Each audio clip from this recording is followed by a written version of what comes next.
Hey guys, Corporate Hiker Guy here with you. Today I've got some gear recommendations for older hikers, but I'm going to expand the definition of older hikers to go from 40s to 70s. So if you're in that age group, I think you'll find these very specific gear suggestions helpful. So let's check them out.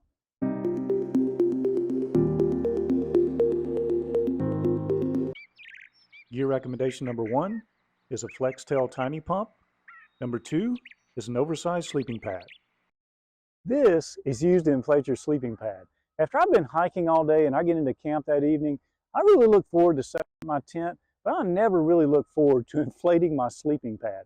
You know, you got your moist breath going into the pad that can cause mold, but for me, it's really just the energy that it takes to blow up the pad. Sometimes I get lightheaded. I've tried the pump bags. Those don't seem to work that well, but this works great. I didn't even know these existed until about 6 months ago. I ordered one, used it on my last AT hike, and it just worked fantastic. This is called the FlexTail Tiny Pump 2X. It costs $40. It weighs 3.5 ounces. You get about 20 to 25 inflations per charge. It just charges on a standard USB cord. And yeah, works great. Highly recommend it. Hey, while we're on the subject of sleeping pads, I was having an issue with my last pad where I would wake up in the middle of the night and I would be off my pad. I mean, I would be sleeping on the bare floor of the tent, which was no good. So there's 2 things I did that help with that. The first was my next pad, I ordered the long and the wide version of my pad. Now this is a Nemo Tensor Pad. So if you go into their website, you'll see the long and the wide version gives you 4 extra inches of width and 6 inches of length, which doesn't sound like a lot, but that's actually a lot more surface area. It only cost me 4 ounces in weight. So for me, it was worth the extra weight to get that extra surface area to sleep on.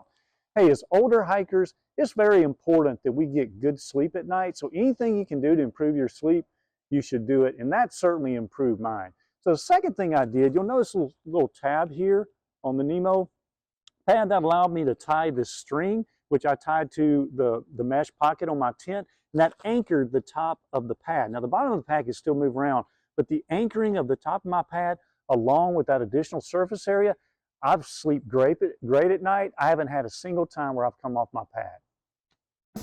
Your recommendation number 3 is a camp chair with a backrest. I consider a camp chair with a backrest essential gear for older hikers. In fact, I'm always surprised I don't see more of them on the trail. I don't know if it's the extra weight or if it's the cost, but I'd be interested in getting your comments as to why I don't see more of those on the trail.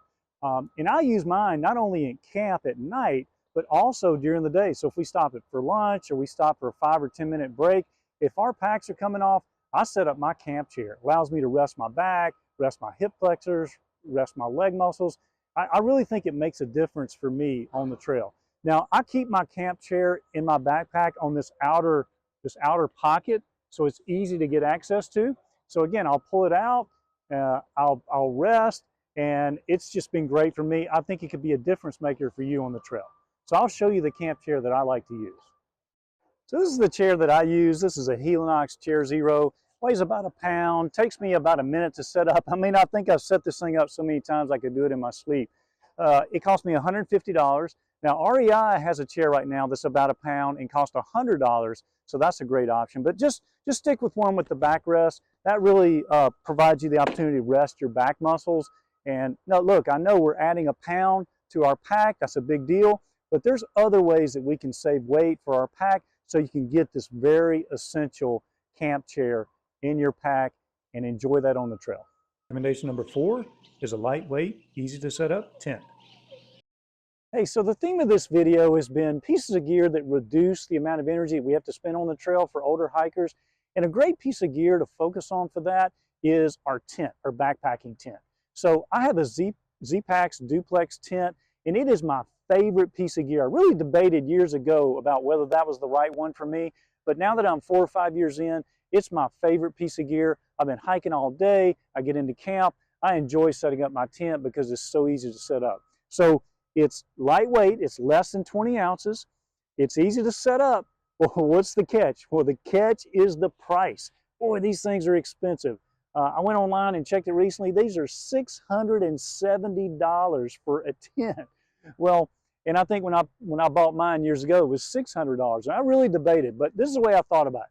I'm going to keep that tent for 10 years. So that's $60 a year. I was going to spend money on a tent anyway, so it's probably only $30 more a year for this tent. And I'll tell you, for me, it has been worth it. So hey, there's a lot of great videos out there on how to set up Z-Pack duplex tents, so I'm not going to do, but I do have a time-lapse video just to show you how easy it is for me to set up my tent. And then at the end, I've got a couple of nice features about the tent that I'll show you.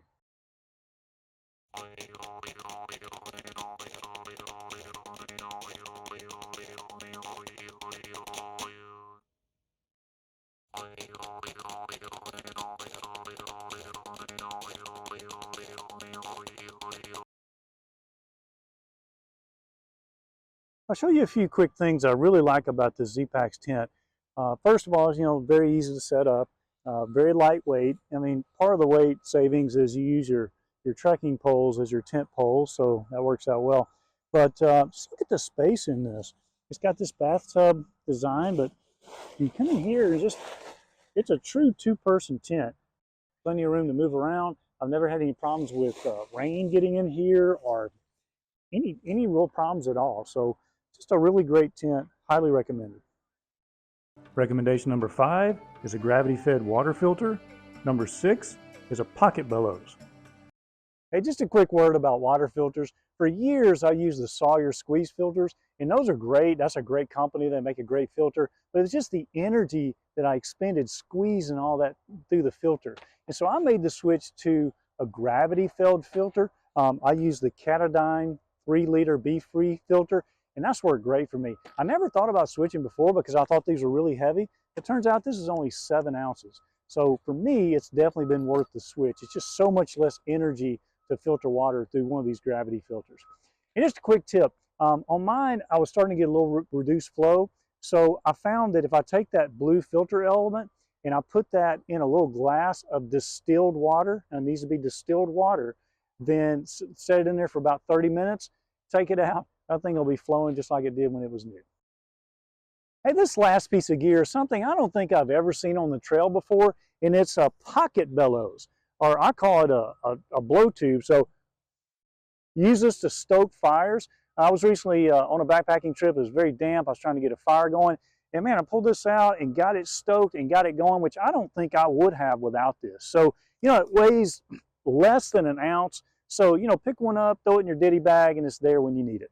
So, hey, I hope you've enjoyed this video. I sure have enjoyed bringing you these gear recommendations. If you've enjoyed, please hit the like and subscribe button. We really appreciate that. It helps other people find the video. So with that, happy hiking and God bless.